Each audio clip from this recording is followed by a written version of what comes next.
Good evening, I'm Amy Simpson. Thanks for joining us tonight at 5. Jeff Stone has the night off.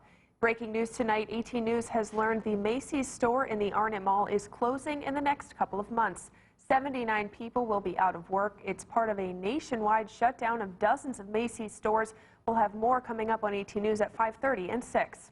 17 salt miners in the Tompkins County town of Lansing are now safe and back with their families tonight after spending several hours roughly 850 feet below the ground. A memorial service is underway at the Campbell-Savona Junior-Senior High School tonight in honor of a principal killed last week in a car accident.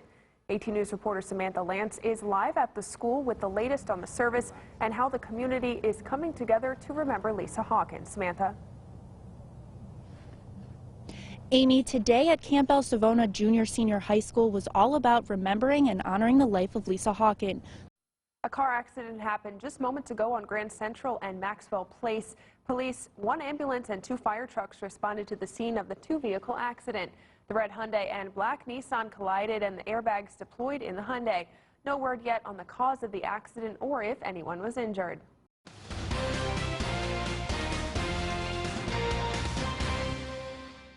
In just a few hours, President Obama will give his final State of the Union address. The White House says it'll take a different tone than years past, but critics say they're not expecting much.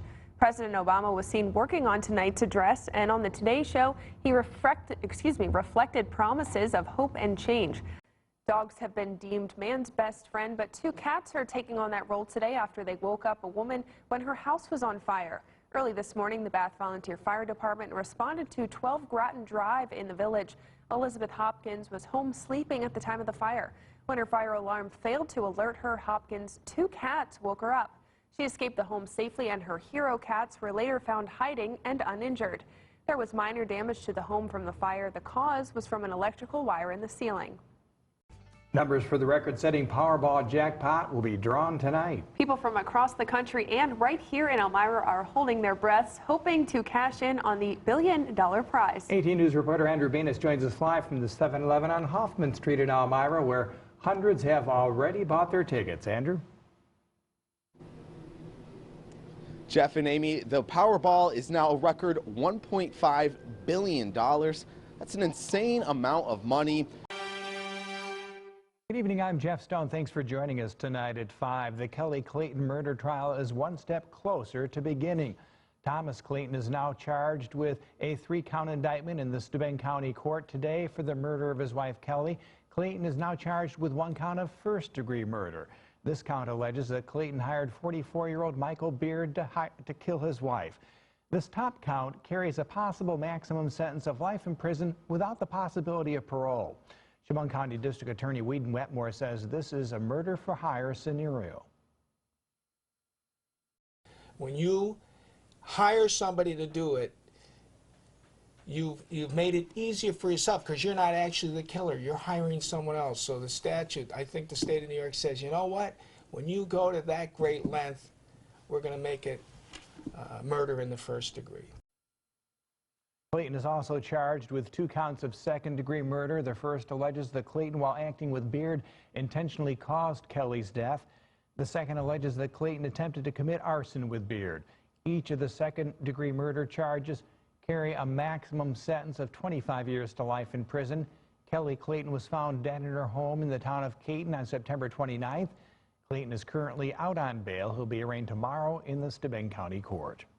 Otago County, New York home was destroyed in a fire. According to the Spencer Fire Department, the call came in around 7:30 last night for a house fire at 136 North Railroad Avenue in Spencer.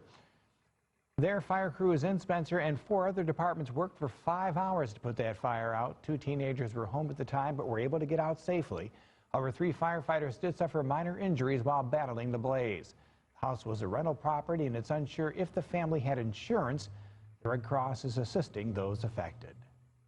Another fire broke out here in Elmira last night. That fire happened at 610 West Church Street just before 11.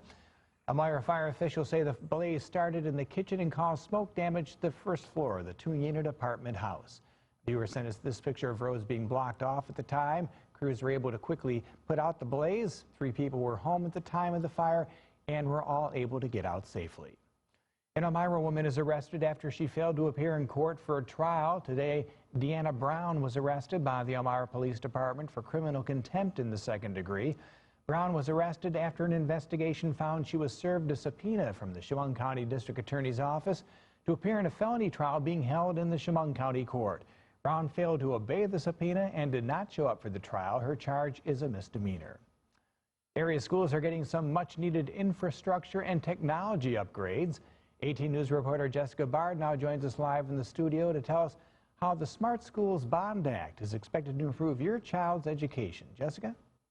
Jeff, the Smart Schools Bond Act is bringing a large chunk of change to schools in our area to change and upgrade your child's classroom. Every school in New York State is getting a chunk of the $2 billion set aside for the program. Many of you voted to approve this bill in November of 2014, and the money is finally being allocated. The amount for each district depends on the number of students in the district. Each school in our area is required to present an investment plan for how the money will be spent. Many area schools like Horsehead Central School District will use the money to upgrade connectivity and security at the high school. A child may come to school with a computer, but they also have a cell phone. They also have another connectivity device, maybe an iPad or a Google tablet, and all of those take up space on the connectivity position. And if we don't have the capacity to do that, we basically could shut down our own system.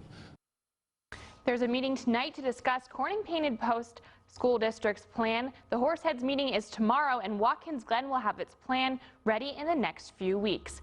Coming up on 18 News at 6, hear more examples of how local schools are planning to spend their cut of the money. Reporting live in the studio, Jessica Bard, 18 News. Jeff. Thanks, Jessica. Today, WETM 18 and the American Red Cross are teaming up once again for our annual Day of Giving Blood Drive. The drive began at 11:30 this morning and runs until 6:30 tonight. 18 News reporter Samantha Lance is in the Elmira area with that drive there with the latest on how the drive is going and how you can still get involved. Samantha? Jeff, I'm here at Elmira's Blessed Sacrament Community Center for the annual Day of Giving Blood Drive, sponsored by WETM 18 and the American Red Cross. Here with me now is Sheila Sullivan from the Red Cross. Sheila, how's it been so far today? It was busy earlier. Now, as you can see, the beds are a little on the empty side, and we really would like to see them full. And what's the wait time like here today? There is little to no waiting right now, so if folks want to come down, we would love to see them. We're looking to collect 379 units today. And tell me what the need in the community is for the blood donated here today. It's the holiday season and everybody's busy. It's not the first thing on even our dedicated donors list, but unfortunately the need for blood does not take a holiday. Every 2 seconds someone needs blood. So the blood that we collect here today will help get us over through the holidays. Great, Sheila, thank you. Thank you. If you haven't made it out to donate yet, there's still time. You have until 6:30 tonight. You can visit any of the blood drive's 3 locations. Those, of course, are here at the Blessed Sacrament Community Center in Elmira, the YMC in Corning, and the American Legion in Horseheads. But for now, reporting live from Elmira, Samantha Lance, 18 News.